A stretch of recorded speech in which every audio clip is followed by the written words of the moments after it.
Hey guys, I just wanted to jump on and share some news before we jumped into the podcast.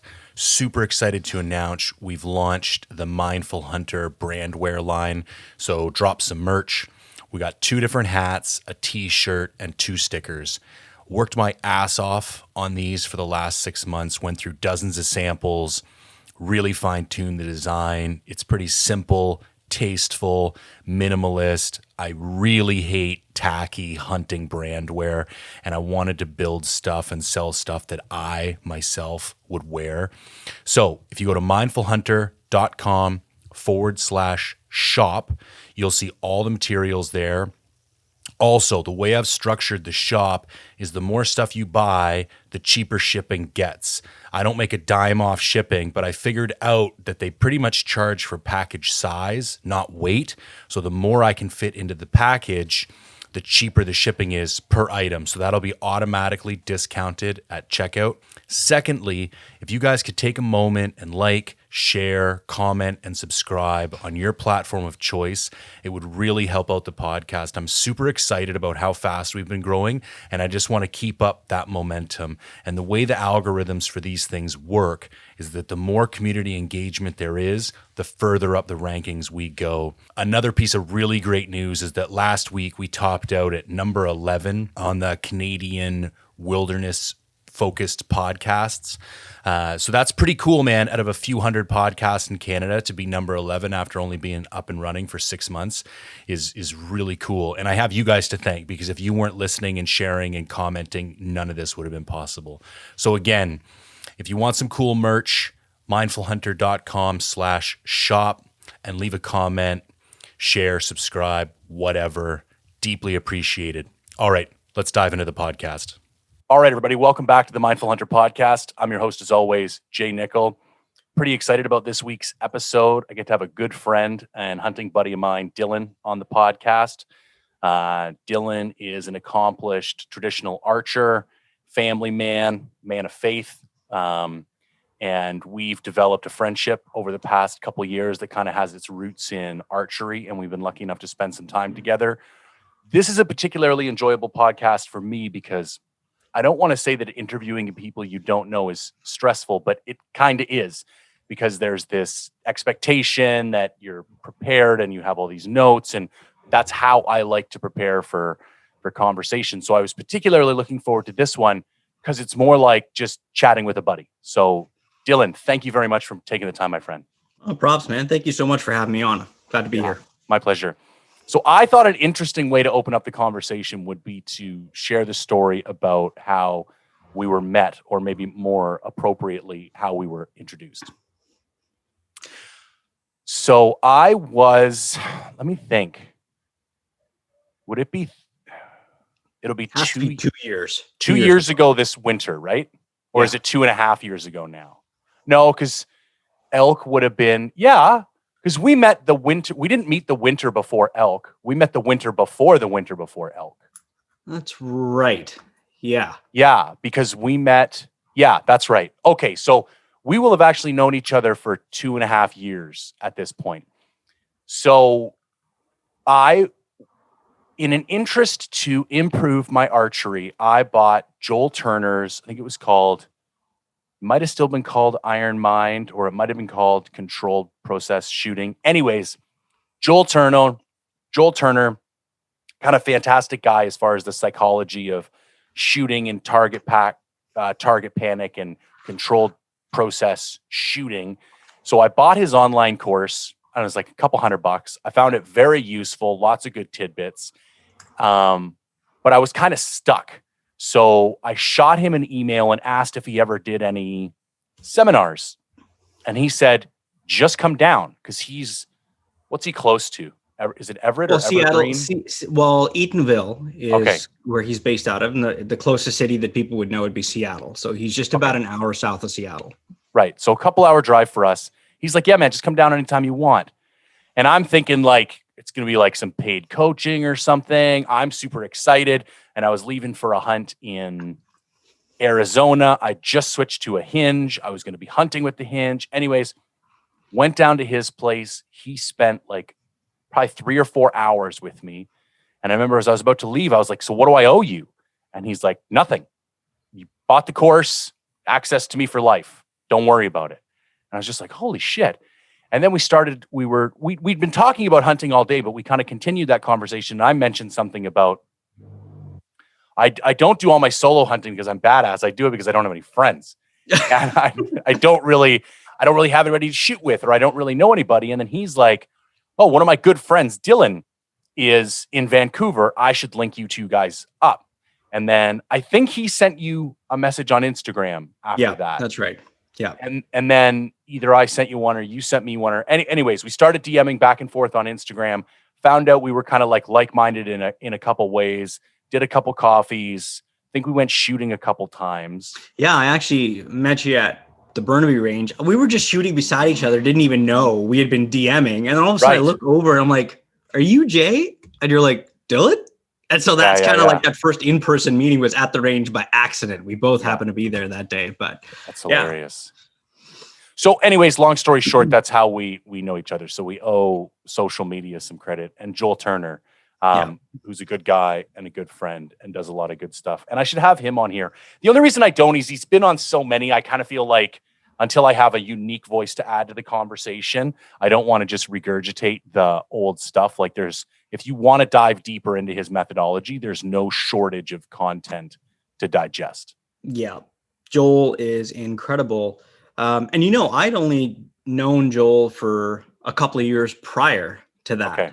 And interestingly enough, I was introduced to Joel through a podcast.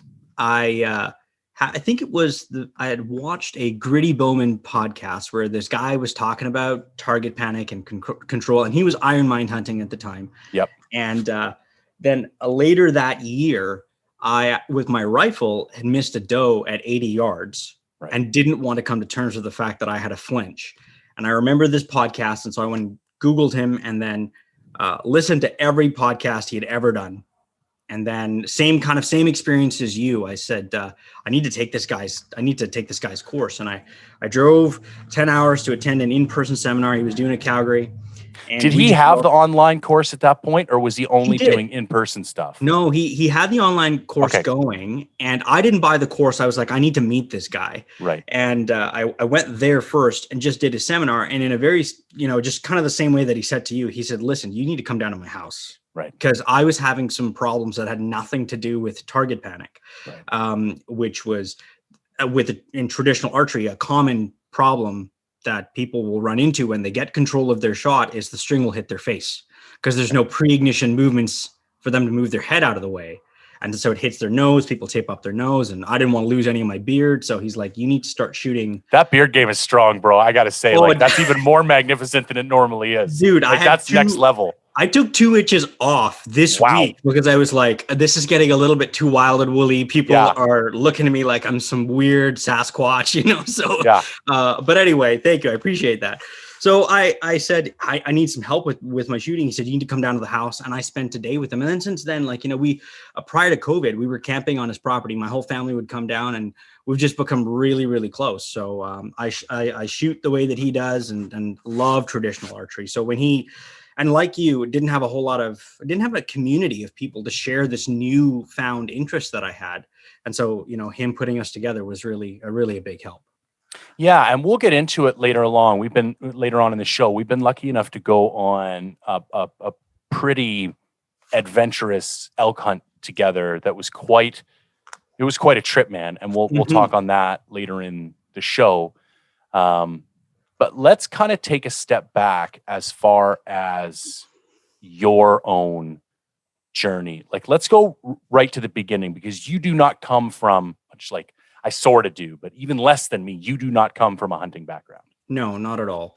So I was born in India, and before I was a year old, my parents had moved to Dubai. And so I spent the first 10 years of my life in this desert in a concrete jungle that was developing super fast. My parents worked with really nice, really cushy jobs, really cool companies. And when I was 10, unfortunately, my parents realized that you can't become a citizen in the United Arab Emirates. Once you turn 18, if you're not working, you get kicked out.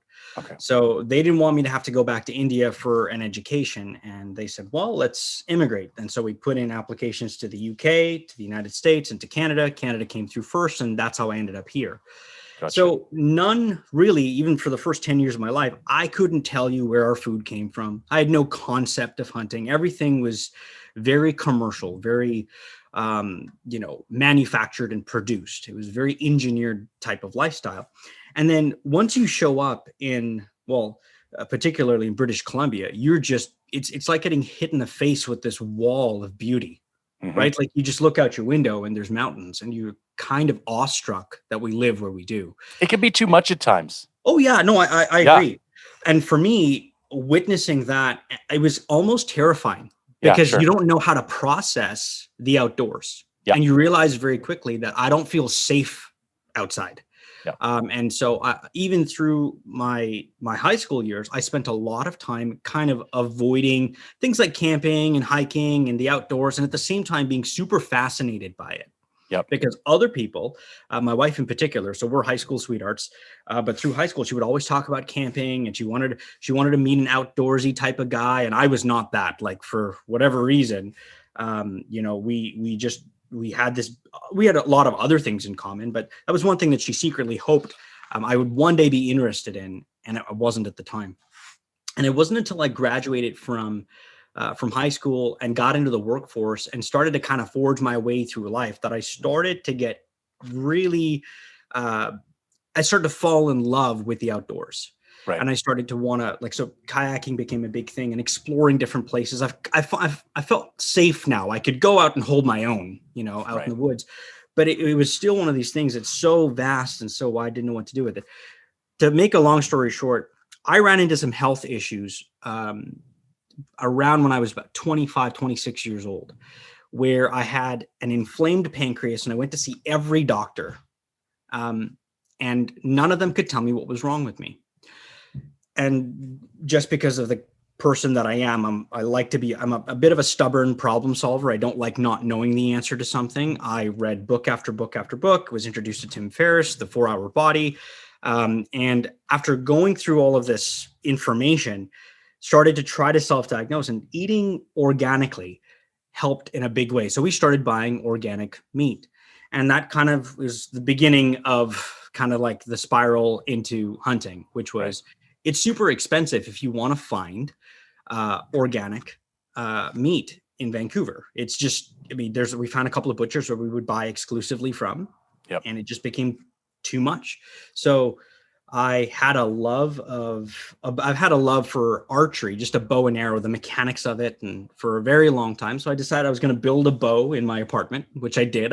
I bought a wood stave, built a bow on the balcony, put some arrows together, started flinging it, and started down my path of learning, and then said, well, maybe I can learn to hunt with it. And that was a complete failure because I didn't know what I was doing, didn't have any mentors, didn't have anyone to kind of, point me in the right direction. But I was surprised at how good I became with a bow and an arrow very quickly with no help, and just doing a lot of reading and watching other people. When it all kind of came together was kind of ties into that story with Joel. I'd actually paid somebody. Actually, it was Dylan Ayers from Eat Wild. Right. I paid him he was at the time doing this sort of guided learn how to hunt deal. And he said, no, you need to start with a rifle. And that's kind of how I got my rifle. He says, let's go out. Let's see if we can get an animal under your belt. And I missed a doe at 80 yards on the last hour of the last day. And I met up with Joel. And, that hurts for a while, man. It does. Yeah. And I went through every stage of denial, right? I'm like, my scope must have been bumped. I didn't do fiddling and farting around. We go and test it on we shot a sign at 100 yards and it was boom, like a laser. And he's going, no, it wasn't the scope, dude. That was totally you. Yeah. And once I came to terms with it, I was like, I need some help. And Joel's words to me when I took his course, I can still remember his voice. He looked at me. Once I'd got control of my shot and everything just changed, I said, maybe one day I'll be able to harvest an animal with a bow. And he made this face as if he had smelt something really bad. And he shook his head. He goes, dude, you can kill an animal this year with your bow. Right. You're that good. You just didn't have control of your shot. Now that you do. And so hunting has very quickly become, and everything outdoors has very quickly become the other half of me, and so I kind of have like three halves. I'd be silly about it. My faith, my family, and then hunting and everything to do with outdoors and survival. And so I had to try to make up for a lot of lost time very quickly. The last 7 years have been incredible with experiences and learning and just taking it seriously and having fun. So I think there are several common barriers that people seem to run into on this journey. And I think the first you've done a really good job in describing, and that's just deciding you have an interest in getting the confidence to execute on it and do something. But then I think, and part of this you addressed through your engagement with Dylan, but like, how did you then actualize that? Because now it's like, okay, and this is where most people kind of hit stumbling blocks. Where do I go? What should I target first? Where's a good place to go find said animal? Like, what was that particular journey like? That's a really good question. There is no shortage of information available and no shortage of people with answers. They're everywhere. The hard part, I think, for most people is they don't have confidence in themselves to go and find that answer. Right. It's easier to just not put in the work. I think it's pretty easy to find the answer. I just think it's easier not to. Yeah. And again, like I alluded to before, my brain cannot handle a problem unsolved. Right. I need to get to the bottom of it. It's kind of nitpicky and very stubborn at times that I don't, and especially things about myself. Like I don't like these inconsistencies or not having an answer to a piece of information that someone else has an answer to. And I've always thought, well, if they can do it, then I must be able to do it too. So like, for example, the question that you said was like, let's say said animal, where does it exist? Well, I mean, if you go on Google, go onto the internet and just ask that question, right? Where do elk live in British Columbia, or where do mule deer live? And start reading and start recording your findings and start recording your data and start looking for patterns. Another fun thing that I like to do is, instead of trying to do it on my own, is trying to make friends with people that are more experienced than me. Right. And pick their brain, take them out for lunch. And on more than one occasion, like even with you, Jay, at a moment in time, I was like, hey, do you mind if we go for coffee? I've got some questions. Whether that was about business, I don't know if you remember, we talked about goal setting one time. Yep. I just asked you, I'm fascinated with how other people are winning. They've hacked something about themselves, and hunting is no different. Mm-hmm. At one point, it makes no sense for us to cry and, poo-poo over the fact that we weren't handed what somebody else was handed. Sure. Other people who grew up hunting, they had their grandfather pass it down to their father and their father to them. And they had these spots that became elk camp or moose camp. I don't have that. I don't have that luxury. So me crying about it isn't going to change that magically. Right. If I want it for myself, I need to be able to create it. And I have to believe I have the power to do it. So, right. So it's just a matter of you decide, and then you gain inches, and inches turn into feet, and and then that's how you move forward, really. So finding animals, finding good people that have like-minded interests, and then recording your data. I don't know how many times I didn't write things down. Just to kind of put a bow tie on this, 7 years ago, there's a local spot right now that I've got game cameras up because I've been kind of a bit bitten by this bug, as I want to somehow take eastern whitetail hunting and try to do it with blacktails. Sure. I've thought the same thing. I almost hiked like pellets, and because what most people don't realize, it's illegal. For example, and I want to say what I'm about to say carefully, because I don't want to like advocate baiting deer and like all the issues that it brings about. Totally. But I will be honest, I have spent like the unsuccessful to successful days blacktail hunting are like 98-1. Sure. So you start thinking like, whatever I got to do, if it's going to increase my odds, like it's probably still fair chase, because these things are really hard to find. And I totally considered like humping one of those timed feeders and like bags of corn or whatever. I wouldn't even know how to do it, but I deeply considered that as an option, because I was like, there's got to be a better way, because they don't hunt like other Western big game species. They don't. You don't hunt them like a mule deer. You don't hunt them like an elk. Like, anyways, I interrupted you, but that resonates very strongly because especially with blacktail, traditional methods. And I think people in California and Oregon, they hear us say blacktail and they're like, what are you talking about? The Columbia blacktail that reside north of the 49th parallel, A, they're not as big, B, they're far more nocturnal, and C, in my experience, they're just a much more difficult animal to hunt, which of course leads you to start questioning the very tactics and saying there's got to be a better way. Jay, and you got to add D to that, which is the terrain here is a little bit different. It's steep and deep here, more so than I found in Oregon or in Washington. It's 100%. Right, so you're kind of like, okay, I have to go like vertical to get to this spot to be able to get into an area where they're just hanging out, right? And so I had this idea pop into my head, and 7 years ago I started on a journey to hunt blacktail locally. I just want to do stuff that's within an hour to 2 hours of home. And at the time I just started having kids, and now I have 4 instead of 1, and it's that much harder to be able to get out and do these things. And so I was like, all right, well, thank goodness, wherever I go, I take pictures and I drop waypoints. Thank goodness.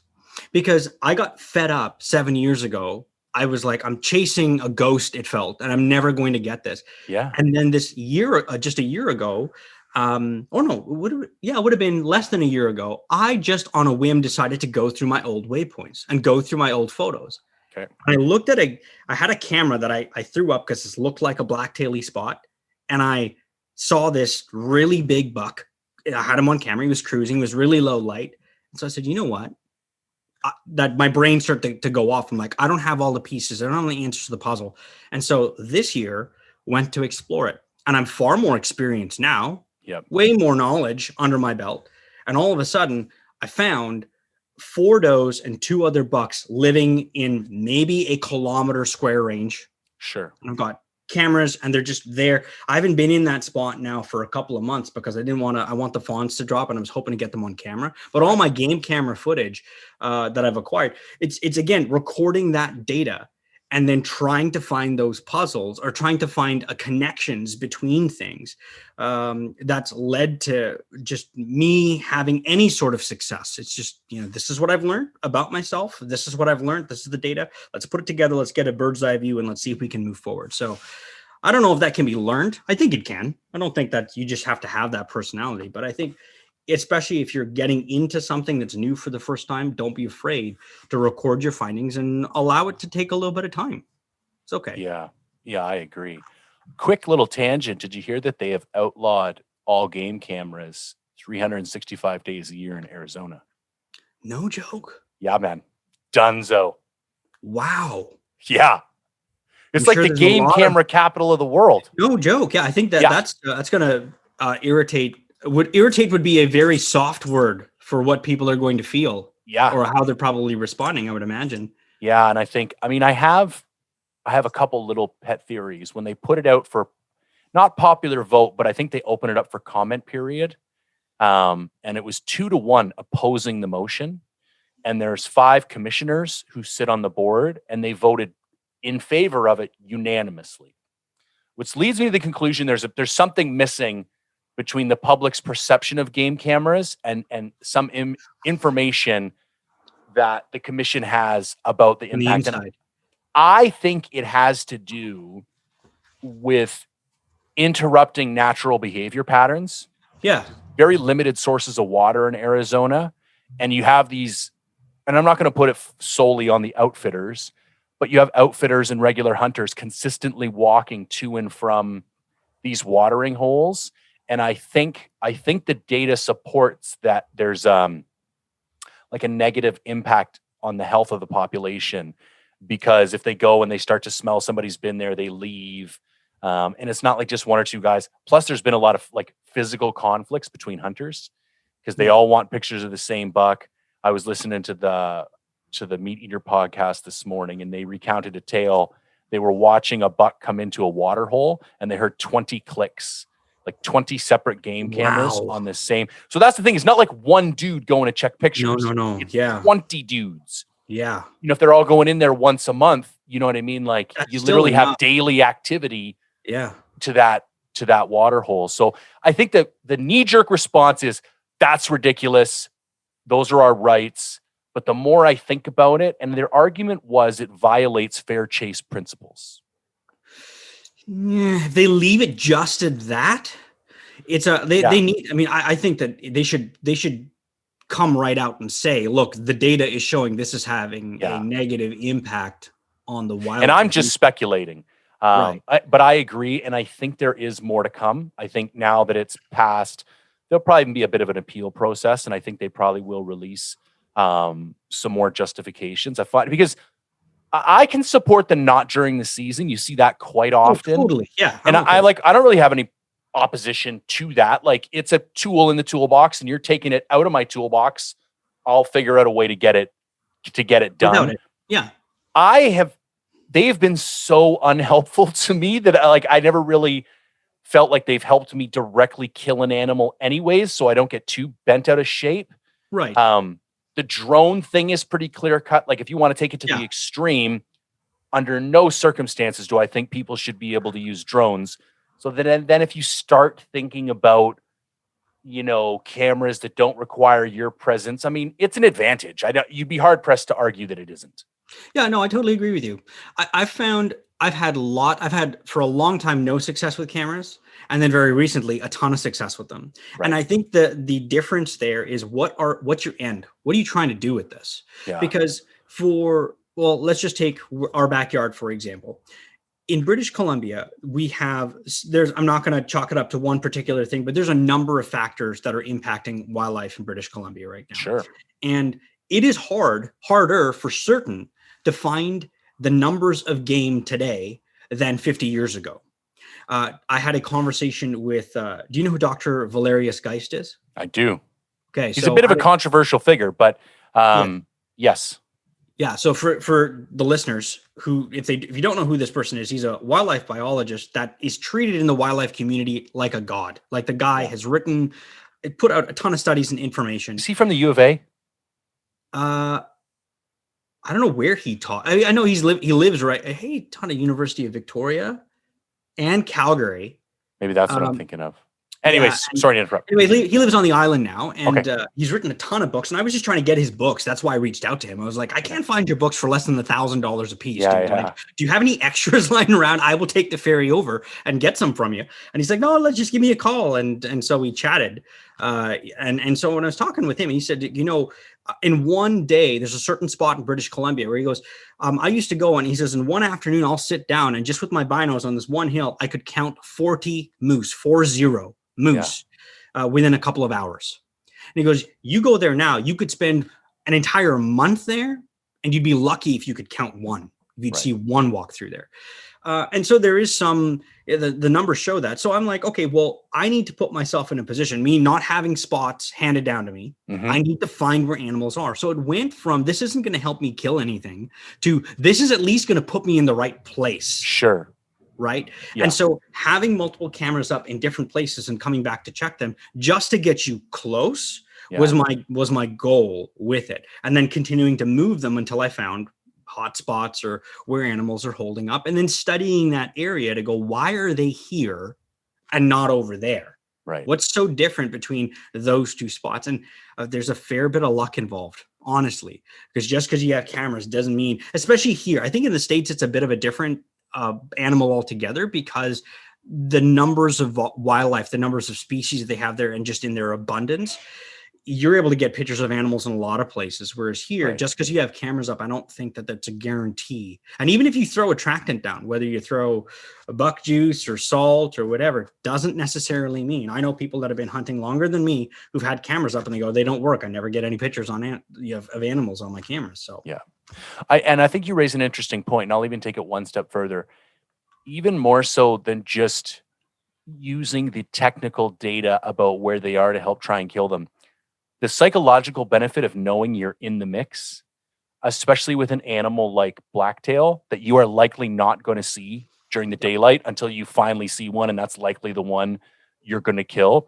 Yeah. I just found the psychological motivation. It made it so much I'm like, okay, there's deer here. I might not be able to find them, but at least I know deer do live on this part of the mountain. Yes.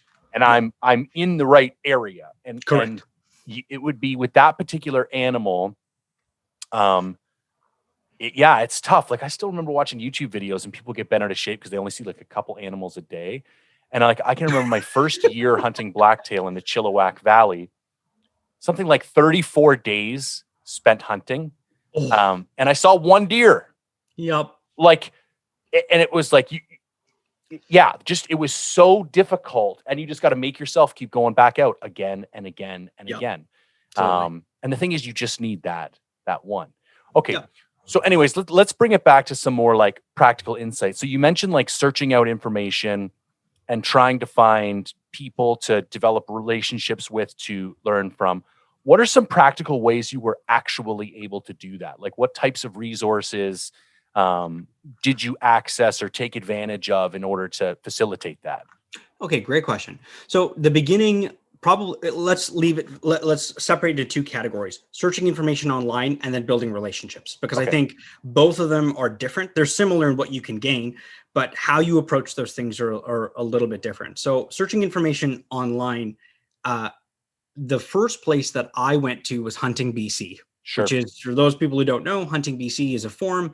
I'm sure if you're listening to this podcast, you know of Hunting BC, and it can be a good thing or it can be a bad thing when you go on there, because there's a lot of people that are just plain trolls. They're not there to help you. But by the same token, I've, taken a lot of information, really good information, if you know what to look for. So on Hunting BC on forums, people will tell you that they're going to this region. You'll search forums and you'll see, well, I'm planning a hunt, and that's usually how the post goes. I'm planning a hunt. I've drawn a tag. I'm looking for some information, blah, blah, blah. And then you'll have a whole bunch of people respond. And those threads just end up going nowhere really after a while, because no valuable information was there. What I like to do is then message the person that went on said hunt and actually start a conversation with them and talk to them about what they found in that region, because they're more likely, because now it's not public. I took it private, and I'm actually asking that person. And it really helps if you're willing to put, you're just not looking for to steal a spot or whatever. If you have some knowledge of the area that you're talking about, because you've actually gone there physically, put boots on the ground. So I've asked about specific regions and said, I've been through here before. I've walked this area before. What was it like when you were there in such and such a year? And that's a great way to start getting information from online resources that way, without just expecting someone on a forum. Because if you just type on a forum and expect people to jump in and help you, chances are you're going to get a lot more negative information than positive information. I would agree. And I think, just to add one more tidbit to that train of thought, showing you've put out some form of effort in that initial contact email, and asking some intelligent questions, like maybe you're considering a couple different pairs of boots and you wanted to know something specific about the terrain, or what the weather was like at that particular elevation, or how the access or the parking or the trail quality was. Exactly. Is that river go look on Google Earth, use the name of a mountain, use the name of a trail. Like, when somebody contacts me and they've done their homework, I'm like, this person gives a shit. Yes. So it's like, I'm going to give a shit.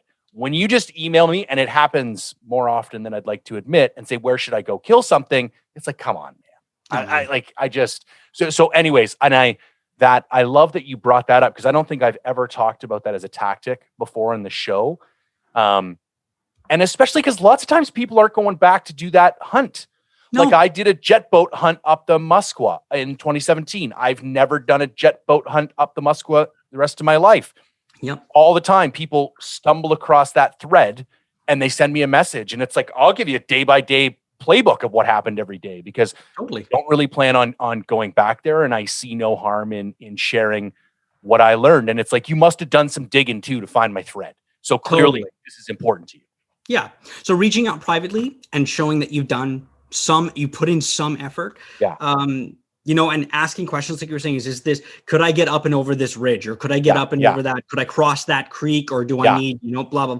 Those kinds of things are huge for people, because they genuinely want to help. Like, you're always rooting for the underdog. People who are experienced, they know how hard it is, right? Yeah. And so if you're actually trying and putting in the effort, people are less likely to just, at least I've never had someone tell me to, go take a flying leap or go.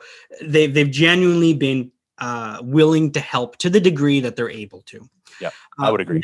Now there's another thing that you can do, which a lot of people don't do.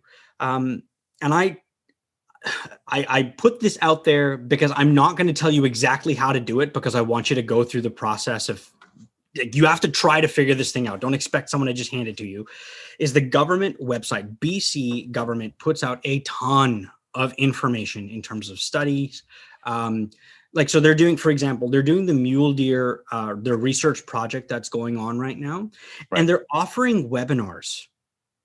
So if someone wants to hunt mule deer in BC, why wouldn't you get on one of those webinars? Right. Why wouldn't you ask some intelligent questions of the people that are putting on those webinars, or finding out what their Instagram handle is or what their email address is, and then doing the exact same thing, which is messaging them off of the Zoom, or get off of the public area and take it private, take the conversation private, and have some intelligent questions there with those people. Right.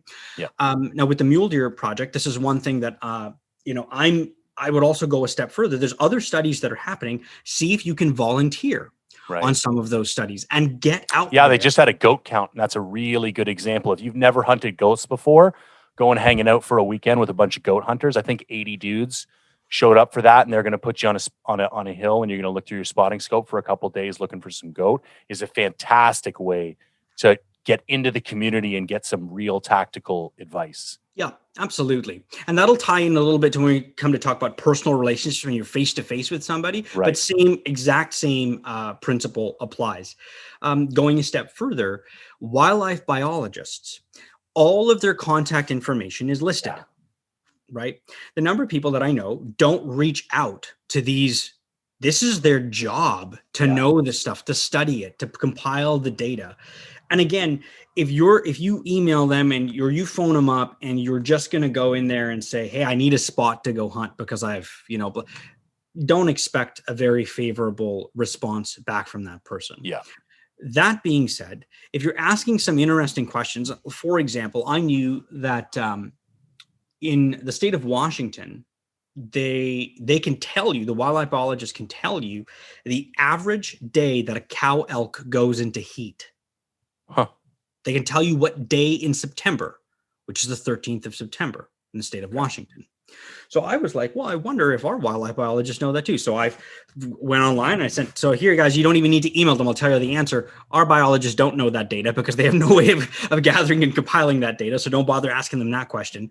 But questions like that are fantastic, right? So if you can think about, do you guys have a mortality rate of the calves that are born, of the fawns that are born for X species or whatever? These are intelligent questions that'll then open the door for you to start gathering intel on regions that you want, or you can just ask them how's the herd doing in this particular region, or how's is there an overpopulation of wolves or cats or something like that in this, because I'm going after this species and I'm wondering, do I need to have protection? Should I be carrying bear spray, or what should I be aware of to avoid run-ins?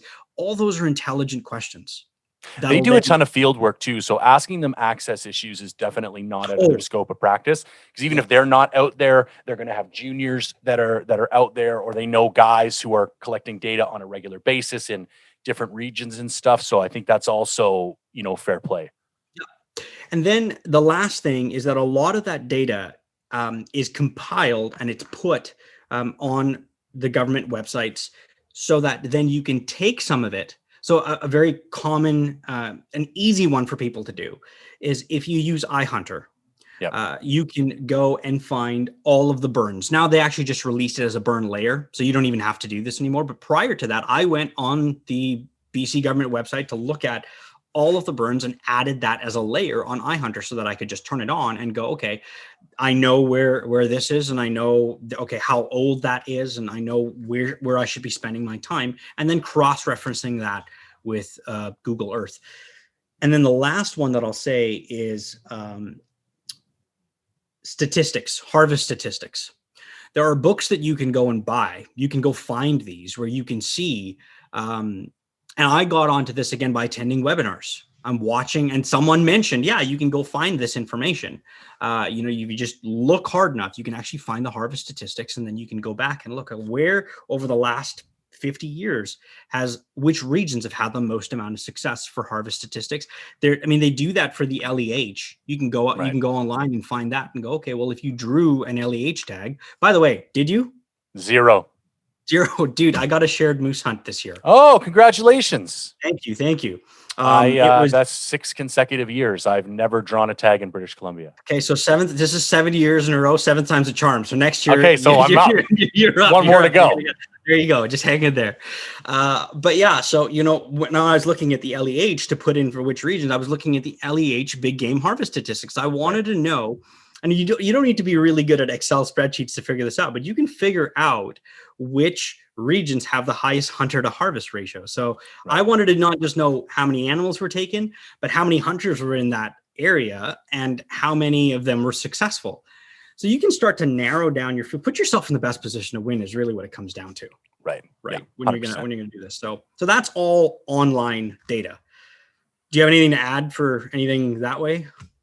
No, I think you did a good job of covering it. I wish we kept better statistical data in, like, the only thing they ever get asked to fill out is a cougar harvest questionnaire.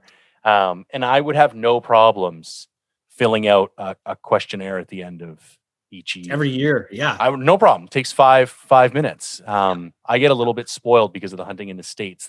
Most states are pretty detailed with the statistics that they keep track of. But I think those are all great points you mentioned. Yeah. When it comes to building relationships with people, you're going to have a likable personality. Unfortunately, if you're just a jerk and you don't know how to make friends, or, you're just kind of too rough around the edges, you're going to need to change if you want to build relationships with people. And I used to play this game with myself when I was building a business, and I was looking for a particular kind of customer. I'd ask myself this question: what's my ideal customer? I'd start there. Yeah. And then I'd start profiling that customer. How old are they? What's their family demographic or background, and all these kinds of things. And I'd start to just kind of boil it down to where would that kind of person hang out? And then I wanted to go and hang out in those places. Now, with the advent of social media, you kind of don't need to do that anymore. You can search a hashtag and you can start to find people pretty quickly, who are in your vicinity. And it's not, I guess it's a bit more difficult now because of COVID, but prior, I would just ask people if I could take them out for a cup of coffee and pick their brain. And that's really how it would start. Now, there's other things that you can do just, directly reaching out to people. Like you kind of mentioned the goat hunt, or the goat count, or archery shoots are another big thing. So if you're primarily a rifle hunter, I would imagine that there's something of that equivalent where a group of people gather together to, shoot in a tournament. But I know for certain in BC, there's a lot of archery tournaments and shoots that take place throughout the year. Yeah. And there's a ton of hunters that show up at those shoots. And so when you go and you just decide that I'm going to spend the day with the intention of, I don't care how I shoot, I just want to make some friends, I want to get to know some people, I've got more intel, more information, more access through doing that than any of the other methods that I know. It's people. People for me are the key. It sadly is a matter of who you know, because those people will open up doors for you. Kind of like you were saying, I'm probably never going to hunt there again, or I'm not going to go back or don't plan to. Here, go check. I've had people literally just go to this spot. Here, you know what? Come with me. I will take you. And they've dropped me off at a spot. Right. And it's been a gold mine. So in that regard, building great relationships with people and being willing to pull your weight or offer something in return is huge that way. And I think, honestly, I would be willing to go out on a limb and say this. It almost is on the same level as knocking on doors and dropping off like a bottle of wine to somebody, like, like how people used to do it old school to get access to. I really think that building relationships this way, when it's not a strictly, I need access to your property to hunt, we're just having a good time and we're just chatting about stuff, being a good neighbor and being willing to help. So I was at an archery shoot just this past Sunday. Burnaby Field had an archery shoot there. Okay.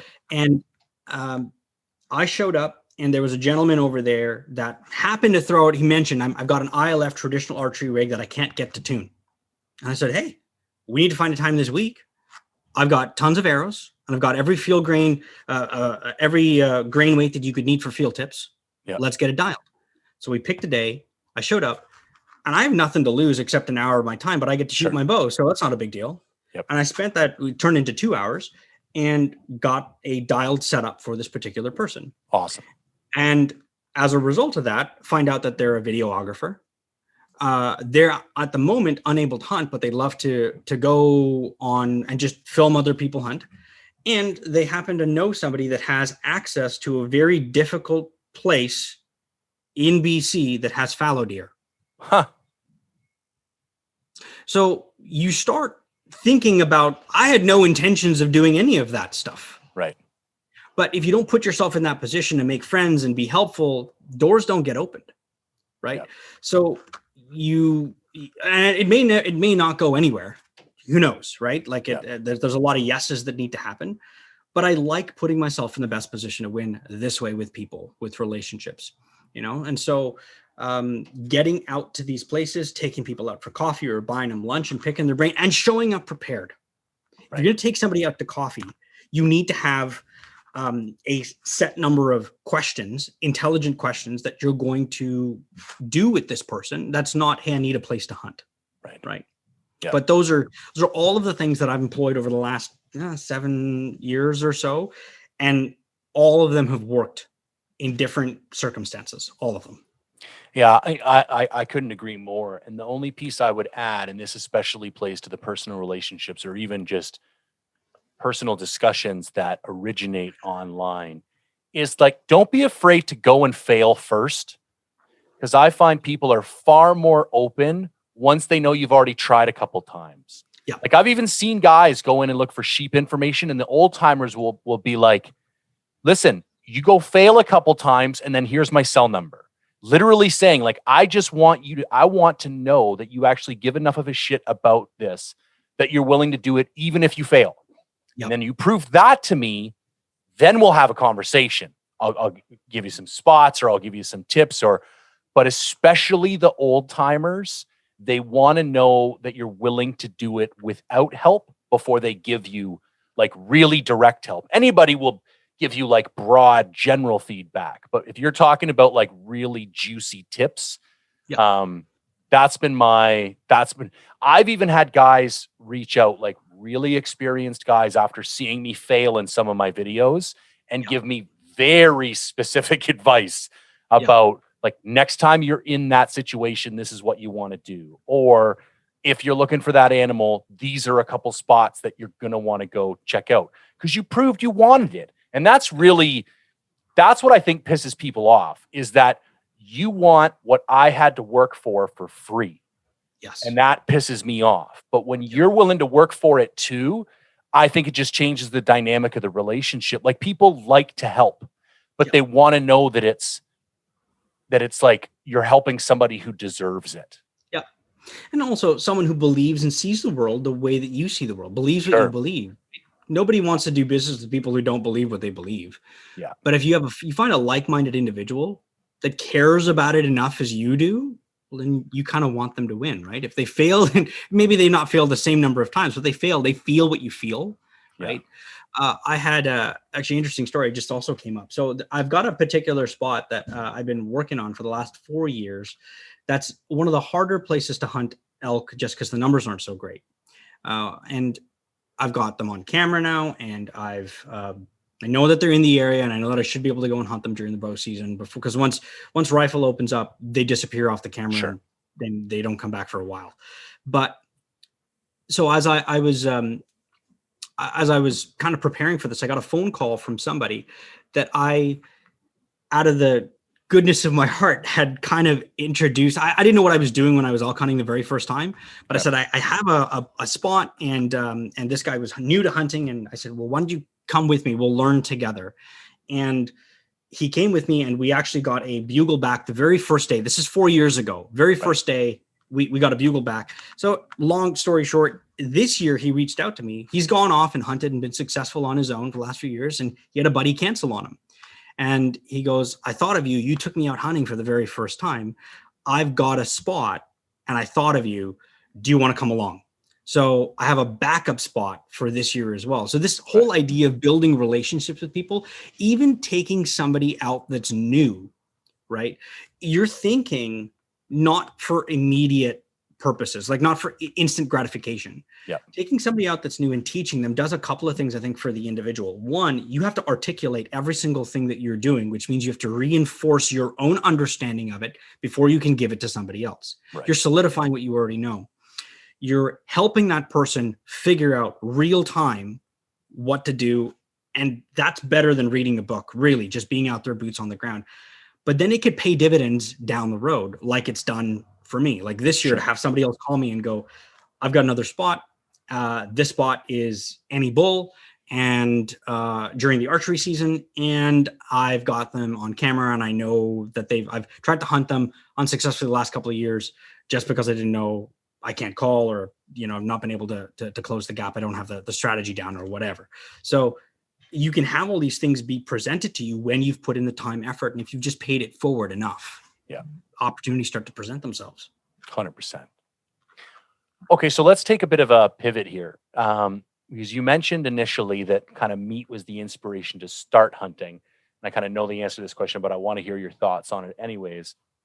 It is not a cost-effective way over the long term to provide meat for yourself. So now that doesn't mean we don't like the meat, and it's not one of the fundamental reasons, but I'm a little bit more curious about the role hunting serves in your life now that it's kind of become a more integral part of who you are and how you look at the world.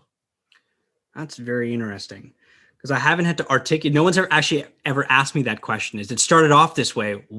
Why, or how does it operate, or fit into your life now? And you're absolutely right when you say it's not the most cost-effective way, because it just isn't. If you're going to get into this, at some point or another, you have to come to the realization it's easier for certain. There's a lot less grief involved. Yeah. Just go to the grocery store. Yeah. And just buy whatever you need to buy. But if I had to just be blunt, I'm at the moment creating something with hunting that I want to be able to enjoy with my family down the road. And it's the stuff that I kind of missed out on as a child. Right. So everything that I'm doing now has something in some fashion or form is tied back to my family. I hear these stories that people will have about moose camp or elk camp with their grandfather or with their father or with their whole family, and they all got together and they did this as a family. And I have this, I'm kind of borrowing the nostalgia of these other people and going, wow, that would be so cool. How amazing would that be if we could do that too? So there's an element of that. Another side of it, and I just have to be selfish about it, is that it is a way for me to keep my sanity. Mm-hmm. Because we live in a very disconnected matrix at the moment. People are so plugged in. Like, look at this. You and I are having a conversation digitally. Yeah. Right? In order to be able to communicate. And then we're going to broadcast that out digitally to the world. It's so complicated to think when you try to wrap your hand around it. But as human beings, we need the tactile sensations, and we've lost that. I think, honestly, if the grid were to go down, the vast majority of people, especially people who live in BC where there's so much wilderness around you, a lot of them would not know how to acquire food and sustain themselves. No way. And I think that my house would be the first place that a lot of people would show up in your house too. They'd be like, he knows how to kill something. We need to go. Right. Yeah, and neighbors would be by for sure. Right. So you kind of stop and there's a great level of confidence that you acquire by being out in the woods and knowing how to take care of yourself and just stay alive. that comes from pursuing this path. And when you come back into the world where you have to be plugged in all of a sudden, you're like, do you have any idea what I just did? No, you couldn't even fathom what I just went through. Whatever you're going to throw at me today, world, I got this. I'm going to be just fine. Because I feel like it's fabricated what I'm dealing with on a day-to-day basis. We're creating problems that aren't really problems. Oh, yeah, 100%. And so to be able to go, no, I can't find water. That's a serious problem, right? Or, I just tore my meniscus. That's a serious problem, right? Like you start to have these moments of you realize what's really important. And so hunting has evolved to this it's pseudo spiritual, it's taken on another life. It's a big part of me keeping my sanity, me allowing my soul to breathe, and then building something for the future that I can be genuinely excited about to share with my family. Right. Yeah, that's an interesting part too. Something that I'm very impressed about with you is the integration of family, especially with your young kids, because it's like going to a shoot with kids is 10 times harder than just going yourself. Yes, it is. And you invite that challenge upon yourself on a regular basis, and that impresses me. I got one kid, and that's enough, to make me want to pull my hair out. And I still can't imagine she's just not at that place right now. So I think that's, an important part of your story and something people can take a lot away from, because you have spent a lot of time and energy in order to kind of facilitate that within your family and turn it from like a I pursuit into an us pursuit. Yeah. The other thing too is I'm not going to get emotionally attached to any particular outcome. Right. Because if it doesn't pan out the way that I want it to, I could cripple myself if I get too emotionally attached to some fantasy, because that's really what it is right now, especially with the family stuff. And on more than one occasion, like you bring up going to archery shoots with family, taking, so Christina, my wife, she's usually got baby on the back and she's shooting a bow. And then I'm responsible for the other 3 boys, who each have their own bow. And they've got targets right in front of them. And there's hacks to this, right? Like I'm not going to take them on a hike shoot or something like that where it's way more complicated. On a flat field shoot, it's way easier to do because everyone's just in a line. Right. So if they shoot at a target, I leave myself as a last shooter for a number of reasons. One, I make sure everyone else is having a good time. And usually by about target, there's about 20 targets in a row. By about target 12 or so, some of them have got bored and they're going to go wander off and do something, which is fine. They're safe. It's all good. And I can continue to shoot. It just gets easier. Right. But if I put myself last, all the pressure is on me now. Right. And if you want great concentration practice, stress, you need to be the last shooter on the line while everyone else is waiting and watching you now to let that arrow go. It is so good for practice because, again, I'm using everything to try to recreate a stressful situation where I have to make a split-second shot and it needs to count. And so that's just another way I've used archery shoots, and people love it. People love having kids in it. So it's been a blessing. As much as it's been difficult, it's also been it's like working out. Like, people could point out all of the stresses that are involved and it's difficult. Yeah, we can make excuses for it, or we can embrace it and come out of it the best version of ourselves. Sure. Yeah. 100%. I'm actually heading away camping with my daughter, just the 2 of us for this weekend. I'm still not sure exactly 100% where we're going to go, but I'm looking forward to it. And I want to try and get her out at least 3 or 4 times. She actually likes it. And it's similar to what you're talking about. You use the word like not getting emotionally attached to outcomes. I do this in a similar vein with outdoor activities when like the priority is her enjoying herself. Yes. And if that means we don't leave till 10 o'clock and we stop at McDonald's on the way and we only spend one night and we take the laptop so we can watch cartoons in the morning in the tent, okay. Because that's what's going to make it a fun weekend for her. And then the next time I say want to go camping, she's going to attach this fondness to it and be like, and don't get me wrong, we still get to do all the other stuff while we're there. We're going to go swimming in the lake. We're going to go on a little bit of a hike. We're going to do all like the naturey stuff. But if you pepper in the fun stuff and like take off your, this has to be a moment of growth hat. Yeah. I find it's much more successful. So we were just up at East Harrison. There's 3 different campsites up there: Cascade Peninsula, Bear Creek, and I can't remember what the third one is, which is further north, just on the east side of Harrison Lake. And this was our first time camping with 4 kids. No potable water, pit toilets, right? You got to bring your own water and everything. And the lake is just magnificent. But the kids had an amazing time while they were there. How was it for crowds? It was, I mean, it's not the most private campsite, but there were no crowds because it's a municipal campsite. It's not run by BC. Like, you don't have to book it on the BC Parks or whatever the Go Camping website is. I can't remember what it is. It's not like going to Alouette Lake or something like that where everybody and their dog is there, right? No, this is, there were several campsites that were empty and people come and go. And if you're able to get there during the, the week, there's literally nobody there, but the lake's right there and it's phenomenal for nighttime photography.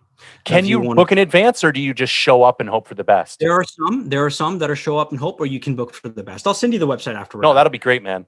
Yeah. I'm trying to build like a little database because originally I was trying to like take her to like a bit more of a backcountry adventure. And then I'm like, let's just take this slow. And if it means like a more manicured campsite, the first couple times, like I can't remember. Do you remember me telling you where I went last? I don't know where you went. I remember you went. You took like the thermostat with you. I remember. Yeah, and it was off of the Coquihalla. I want to say it started with a T. I could look it up because I know I took some points when I was there. But it was pretty great. Like there was campsites and we lucked out and there was one empty one and it was free and you didn't have to, like you couldn't have booked in advance if you wanted to, but, and it was, I thought it was far enough away that it was going to be like off the beaten path and you show up and there's like 300 people there. But I think that's anything within 3 hours of Vancouver. Like, like there's no way you're going to be the one guy to find something that everybody doesn't know about. No. Yeah, no, I would say that the East Harrison was a trial for me this year because it was one of those places you're driving about 20 minutes on Forest Service Road, basically. Sure. Like it's gravel the entire way north of from the Harrison Hot Springs area along the east side of the lake. And when you get up there, you'll pull in. There's a really nice caretaker, and you get down. It's not very big, but about half the campsites, or at least a third of them, are first come first serve, and a lot of them are empty. A lot of them are empty, and the rest of them are bookable. But like it's a 2-minute walk down to the water.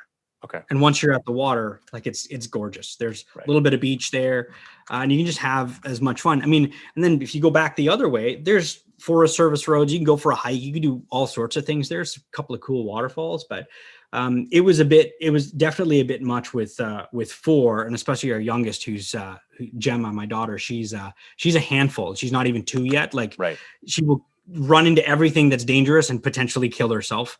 Managed to not kill herself, and so like I needed a third person there full time just to look after her. But no, that I would recommend that one if you're looking to get off the beaten path. It's not like there's 300 people there. There's maximum. I think there might be like 20 campsites that are there, and most people don't know about it because you can't find it by going online and booking. Right. You have to go to a private website, a municipal website, to be able to get it. Okay. Yeah. And I'm assuming no fires. No, we had fires. They had as long as they're just in the pits. Yeah. The little pit that was there. I mean, I don't think they've started a fire ban yet in BC anywhere. Well, if you were doing it last weekend, man, because that would have been. I know that's in Lytton, right? They should have, but what's happened there is horrible. But I haven't heard anything here locally. So who knows? Okay. So let's. I want to be cognizant of your time here. Let's talk about our elk hunt a little bit, and then let's talk about your plans for the year. Cool. What was because I mean, it was quite a trip, man. Like it was no small undertaking. We've definitely had our fair share of conversations, but it's also been almost a year now. And I know that time marinates all things, including thoughts. So I would, because we haven't had a good chat in quite a while now, I would love to hear like where you're at with that hunt now that it's a kind of a year in the rearview mirror. Oh man. So your description is very accurate. My perspective on that hunt has changed so much over the last year. Yeah. I would definitely say that so how do I say this? When we spent so much time preparing for that hunt, going back and forth about waypoints and data and all this other stuff, because it was such a weird thing to happen. We were supposed to go to Idaho. We still never did. We never went to Idaho. No.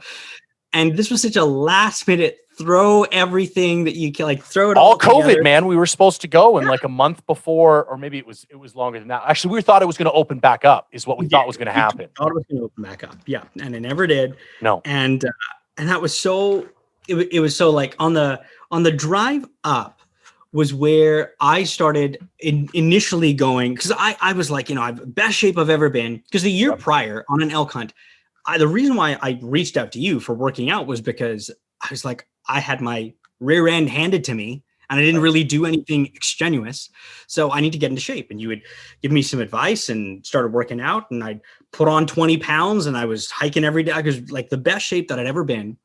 And I started to have these butterflies in my stomach on the drive up because I realized that I might not have been able to keep up with you. Right. Was on the original, on the drive up. And the first day we did exactly what we said we were not going to do. So retarded, man. Because I even remember the Zoom conversations that I had with you, and we were like, we have this tendency, or like you were saying, I have this tendency to just like, go balls to the wall the very first day that I'm always, regretting it after, or something along those lines. You said that. Let's not do that. Yeah. And I think we finished at 18 miles on that first day is what we did. We used 9 miles. And we might have got back to the truck at like 1:00 in the morning or something. Like it was ridiculous. Yeah, it was pitch super black. late. We left at like 4:30 or something, like, and it was just a comedy of errors. Like it was like deciding not to camp and make it back to the truck at like 4:00 in the afternoon because we just weren't seeing what we needed to see. Like it was one of those situations where decision led to decision led to decision. And it's like, no one would have made the decision we made all at once, but it felt like it made sense as they just unfolded in front of you. But in hindsight, terrible idea. Yeah. Yeah. I mean, so if we give people context, they can watch the videos, because it was really great that we were able to document it. You were able to put it all together. But on that first day, the thing that the super cool thing was getting a bugle that first morning. Yes. We were on the side of the hill and having a response back to a location bugle and going, they're right over there. Yeah. And had we, in hindsight, just gone straight Why over didn't we? Dude, I've thought about this 100 times. Like we're looking across the valley and hearing a bugle and we're like, let's go this way. Yeah, we're going to walk this ridge and circle around and come back. And then about halfway down, we forgot that we were going to circle around and come back. And we just kept going. We crossed and then just kept going. Yeah. And then, and so that first day, so full disclosure, that first day was the day that I didn't know that I tore my meniscus. It was in the bog on the way back. Yeah. That's right. And at the moment I was just, and thank goodness we were doing it in the dark, because during the daytime it would have been way more terrifying, like coming down on your bum on some of those like steep downs and then back up again.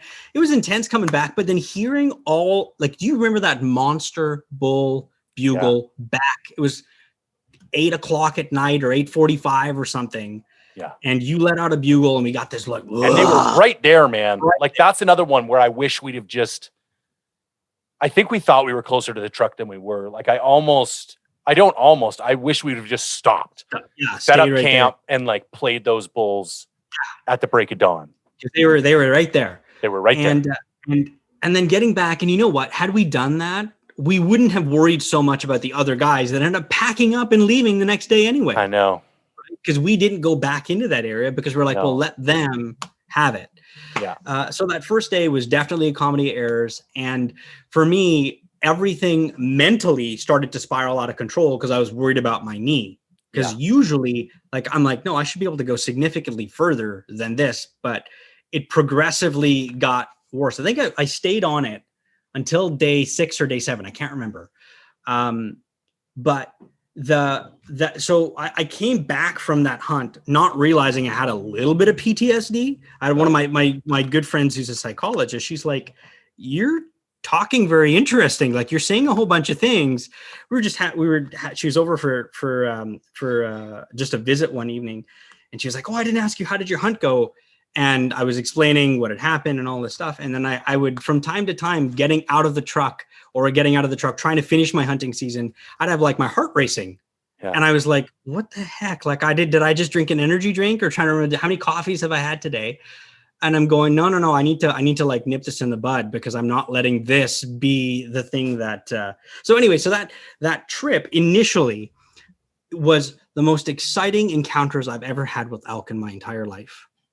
And the most challenging that I've ever been pushed. And it was in essence at the time, I kind of, I don't know what the best word would be, but I was really unnecessarily depressed about how poorly I performed. Right. On that. Because you didn't. Well, I can understand your perception of it and how you might have seen it like that in the moment. Yes. But in reality, you did not perform poorly. I wouldn't say that's an accurate description of what occurred. At one point, you were forced to pull the pin. That's one kind of incident. But up until that moment, like you were holding your own, man. Yeah. And so that gave me a lot of perspective. So you have to kind of look at it at the moment. And yeah, you try to get, on some sort of foundation, some ground. When you're emotionally high, you're on such shaky ground where you're not really sure whether what you're thinking is reality or whether this is, just me letting my emotions run away with myself. But having experienced the entire gamut of emotions. So another interesting thing that happened was that brief moment in time where you went one way and I kept going the other way. That's the only point of friction we had on the whole trip. Yes, it was. Which is a success. Like, to be able to go into the woods with somebody, drive that far for starters.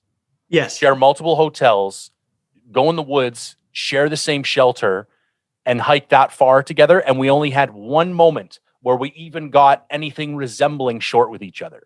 Yep. That's remarkable. It was good. I mean, I'd never done anything like this before. So I was just like, oh, this is... so I was, and the part that I'm talking about was the part where I was by myself in the middle of nowhere. I remember the InReach texts. Okay. So I got to tell. So I think we were going uphill for quite a ways. I don't remember, I don't know how long of a stretch. It was a kilometer or two or something. Like we were at least. Yeah. It was a long ways.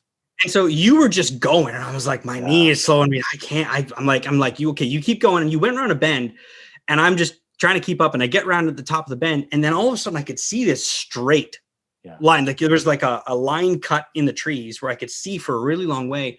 And I'm like, oh, he must just be down that hump and then over. And I kept going and going and going. And I'm like, I don't see him anymore. So I stopped, and I look back, and I look forward. I'm going, I think I've lost him. Yeah. And I had this immediate going, okay, relax. This is why we have InReaches. Yeah. I'll just send him a message and everything will be fine. I must have been there for like by myself. I don't know, maybe 25 minutes, 45 minutes. I don't know, something like that, 20, 40 minutes, and bugling, trying to get a response, doing everything and going, what if he's died? What if he fell off a cliff? Yeah. Like, why is he not responding? Like, how am I going to, okay, I know where the truck is. I know I can get back to the truck. Like I went through this entire, like what I'm going to do to have to get somebody out alive. Cause I'm not dead. Yeah. But I was like, well, what if somebody just tumbled off a cliff or something? Like, and so I was going through everything, and then stopped and had like another little bit of a break and went, no, there's a ridge over here. And I bet you he walked that ridge. And so I went back and then walked the ridge and then found you. And I forget what I said to you. I was so mad. I was so angry. You were pissed. I was pissed. And then you read the text messages, and it was hilarious because I'd sent you. There was like this escalation of anxiety in the. Oh, yes. Like, hey, man. To like, where are you? And then there was like more caps, and then like a couple exclamation points. And I will own my part of that, because I get too complacent, because to me, it's second nature. And I knew where you were in relation to where I was. And I kept thinking, there's this thing just up ahead that I need to go verify, and then I'm just going to go back and get him. But it doesn't make sense we might not end up going as far as I go. So I'm like, I'm just going to try and run ahead, figure out what needs to be figured out, and then double back. And the mistake I made is that we had been on the same trail for miles.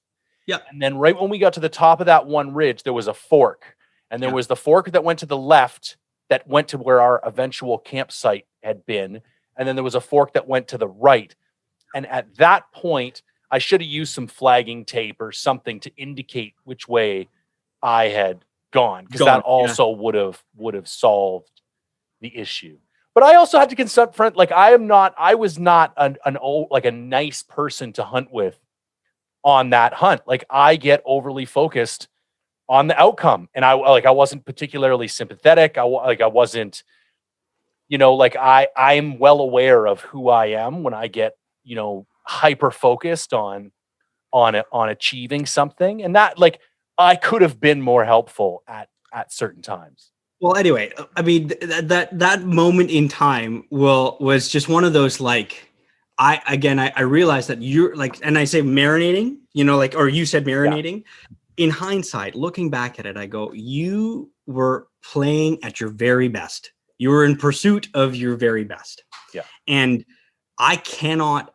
there's certain things that I could get angry or frustrated about that are even circumstantial.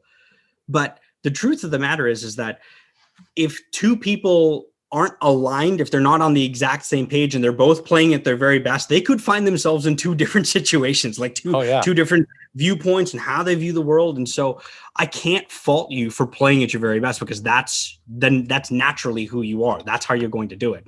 And so I kind of go, like, I wonder if things were different, or if that moment in time, there's so many what ifs and should haves and could haves and all those things, but they're never going to happen. And so I have to take the best things out of that entire experience. And as time's gone, like the years gone by, I can only look back and laugh and look at the best things that I got to experience out of that entire trip. And the things that I'm sad about are the things that I wish I did that I didn't do, that I was in control of, either because I was not capable physically or because I allowed something mentally to get the better of me. Right. And in some cases that might've been a really good thing, because I could have injured myself more. And in other cases it was, you need to finish what we set out to do. And and that was basically what it came down to, is I don't want to slow this down anymore, because we need to come home with an animal. Then our best bet is for you to go, because I'm slowing this down, which is what ended up happening. On day 6, my knee had grown to, like, it felt like 3 times the size of the other one. And that was the night before, where we had camped and we had bugling for an hour. And then like 5 gunshots go off at like last light, and then silence. And then we go up this hill where all the bugling was, and we saw nothing.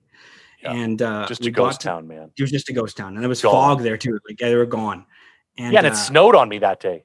Yes, that's right. And actually, so this is interesting. So we get halfway up this hill. We're both freezing. I'm trying to, you had forgotten your puffy jacket, I think, back at the tent. Yeah. And so we're it had been there. Like summer conditions most of the hunt. I'm like, I'm not going to need this today. No, exactly. And then all of a sudden it starts snowing, and I'm like, I can't, I need to pull out because my knee won't bend anymore. And I remember taking that step. I still remember this, taking that step. And you know how you're like, when you chop onions, your eyes start watering. Yeah. Like you don't have a way of controlling it. It's not like you don't think about it. It just starts to go. All of a sudden I felt my face and my cheeks were wet because my eyes were watering. Right. And then the pain hit me, and I'm like, okay, so I'm on, like, I've had like 4 Advil already and 4 Tylenol. This isn't working anymore. And now I can't bend my knee. And there was a cliff. I looked over and I went, if I fall here, we're done. Like I'm not, that's it. So I think the safe thing to do, the intelligent thing to do would be to get myself out of there and allow the hunt to progress after that. So when I got back down, I looked at the tent and I went, oh shoot, his puffy jacket's here. And I think your extra fuel canister was there. So I left left one of my fuel canisters, and I left everything that I could. And then I packed up my stuff and made it back to the truck, and then was in the hotel for a couple of days at the lodge there. But then I'm still in complete disbelief, like seriously, of how you continued on for the remaining 3 days. Because you did some pretty incredible things to me by yourself alone for another 3 days to finish off. I went ham. Well, so you pulled out on that day. I finished that day, slept in camp that night, hunted the next day till like 3 p.m. Yes. On the same hill. Beautiful day, but ghost town. Then we went out and we went to Fort Nelson. And I said to myself, everything we'd been doing had been like a day to 2 hike within the road. You know what I mean? Like, yes. And sub 10 miles one way. And I said to myself, I'm like, and I was like, I couldn't handle going in and out anymore. I was like, there's 3 days left. I'm going in and I'm not coming out until we're driving back home. Yeah. And then I said to myself, fuck this. I'm just going to put my backpack on that next morning, got lots of food, stayed in the hotel that night in Fort Nelson. And I'm like, I'm literally just going to walk as far as I possibly can in that first day. And I'm going to get as deep as I possibly can. And then I'm going to have 2 more days to kind of make this giant loop and hunt my way out. Yeah. And I think the furthest I was from the truck, something in the neighborhood of 24 miles. Yeah. Because that's where I calculated it later. And when I came to full draw on that caribou, thank God I didn't this is the thing, like what I was going to do with the caribou 24 miles from the truck. I still don't know. By yourself. And I would have sucked it up and done whatever I had to do, but I certainly did not actually calculate what would have been necessary had I pulled the release on that particular caribou. But yeah, man, that was hardcore. And it was like, for me, the only way I can come home from a hunt and feel somewhat satisfied without an animal is that I know without a doubt there was nothing else in my power that I was capable of doing. Yeah. And I can say unequivocally on that elk hunt, I exhausted every single possible opportunity. Yes. I went as hard as I could, as long as I could, as far as I could. Like there was nothing left to give. Yeah. I still remember walking back out to the road when you picked me up on the last day. Is somewhat in disbelief. Like there was times when I was so far back and solo that I was just like, maybe I won't actually get out of here. I don't know. Yeah, that was a crazy. I mean, and still to come home empty-handed. It's a tough pill to swallow, man. Because here's the thing I love about hunting. No matter how perfect you are, you may still fail. Yes. And for an arrogant dick like myself, it is a very good pill to be forced to swallow from time to time, because success is not guaranteed. No matter how hard you try, no matter how perfectly you train, no matter how perfectly you prepare, you still need that 5 to 10% luck. You need the animal to be in the right place at the right time, or you just, the outcome is to some degree out of your control. And there's just nothing you're going to be able to do that's ever going to change that. And that's part of what I love about it, because most other things in life, as long as you make the appropriate sacrifice, exert the appropriate energy, make the appropriate plans, you're going to win. Yep. But hunting is not like that. And I would hunt with you again, man. I would do another elk hunt with you, because to me, you had what mattered. Like, okay, maybe there was some like physical components that could have been improved. It was also your first hardcore hunt like that. And it's not for me. And I also worked as a forestry engineer for 15 years in British Columbia. So I've literally spent, like, if there's some 10,000 hour walking in the mountains black belt, I have it. Yeah. And so it's a little bit of an unfair comparison, but I mean, you had heart, man. And appreciate that. Thank you. You maintained a level of self-awareness. The only time it ever slipped was when you got that little bit panicky, when we couldn't find each other. And that's acceptable. Like in that situation, I don't blame you for that. That's pretty prime. When primal kind of panic starts to sink in, there's not a lot we can do about that. But the things that mattered were there. The other stuff can be trained and prepared for and learned, but those underlying characteristics, in a lot of ways, you either got those or you don't, and you had them. So, I don't regret going. I learned a lot, and I would totally do. I don't know if I want to do it again in BC, because I fucking hate bow hunting elk in British Columbia for a variety of reasons that I don't need to get into at the moment. But no, but you know what? Like that entire playing on my mind, the entire year has been okay. This coming back was okay. It immediately was, how do I improve? How do I get better? What do I refine? What do I finesse? What do I fine tune? The entire year has been that. Yeah.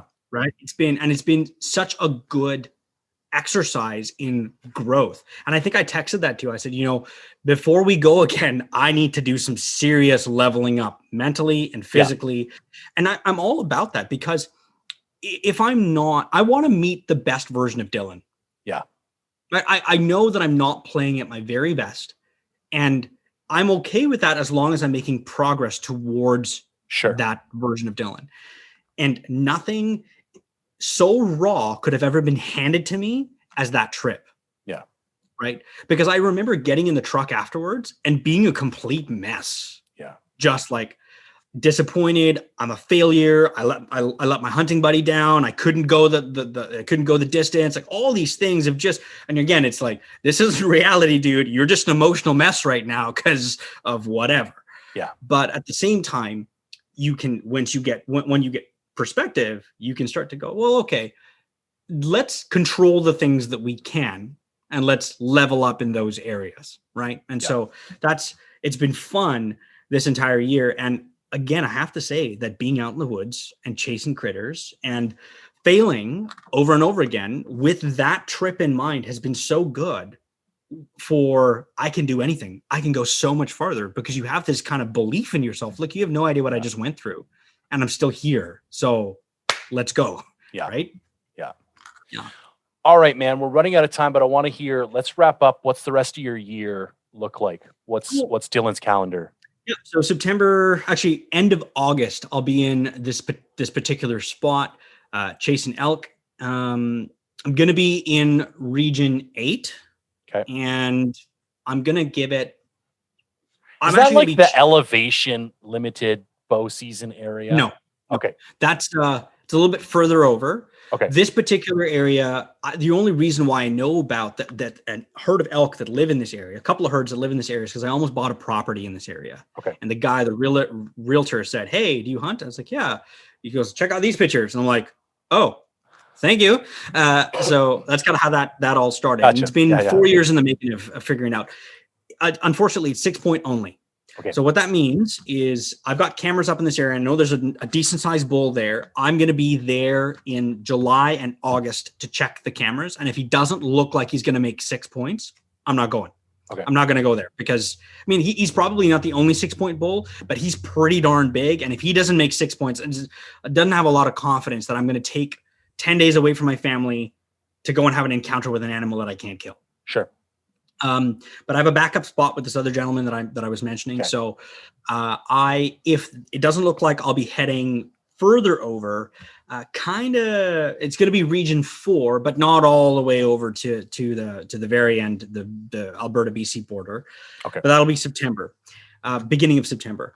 End of September, I've got my LEH moose. So awesome. I'm going to be heading, super jacked for that. I drew it in, I think it's 437, if I remember correctly, which is just off of Kinbasket Lake, north of Golden. Yep. And so we'll be there. Dates are still finalizing, end of September, beginning of October.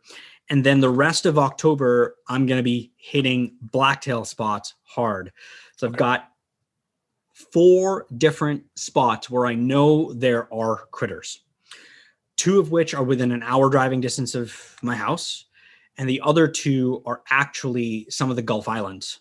So for the 2 Gulf Island trips I'm just going to pick probably, and I'm kind of leaning towards not hunting those areas during the rut. I'm going to go either before or after because the islands, there's nowhere for the deer to go. Right.